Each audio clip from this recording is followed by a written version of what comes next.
எத்தனை காலம் இந்த போதையில் அடிமையாக இருந்தீங்க? 3 years. 3 years. எப்படி இருக்கும் ஆக்சுவலாக? அது நம்மளுக்கு ஃபீலிங் வந்து இந்த பிரெயின் தானே அது. நமக்கு ஃபீலிங் வந்து ஆஹா இது என்ன சொர்க்கத்தில் இருக்கிற மாதிரி இருக்கும். பட் அது பொய்யோட ஒரு இட்ஸ் அ ஃபால்ஸ் ஃபீலிங். அது உண்மையான ஃபீலிங் கிடையாது. அந்த ஃபீலிங் அந்த கிக்க இறங்க மறுபடியும் கொலை பண்ணாலும் பண்ணிடுவீங்க.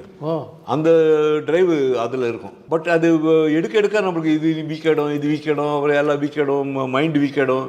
நம்மளால நேரம் யோசிக்க முடியாது, வேறு எதுவும் பண்ணவும் நம்மளை விடாது. டைம் வந்து அது போட்டணும்னு தோணும், அது போகணும்னு தோணும். ஸோ இந்த மார்ஷல் ஆர்ட்ஸ் எங்கள் அண்ணன் செய்து கொடுத்ததுனால இது வந்து கம்ப்ளீட் சேஞ்ச் ஆகிடுச்சு. அதுக்கப்புறம் எவராவது தம் அடிச்சாலும் எனக்கு இரிட்டேஷன் இருக்கும். ஸோ அது கற்றுக்கிட்டு அதனால எனக்கு ஒரு கெரியரே ஃபார்ம் ஆச்சு. சூப்பர். நிவாஸ் பாரதிராஜா கேமராமேன் நிவாஸ் படத்தில் வந்து எனக்கா காத்திரு, அதில் கராட்டே படம் நெல் நிஜமாகிறது அந்த படம் நிவாஸ் சார் பண்ணேன்.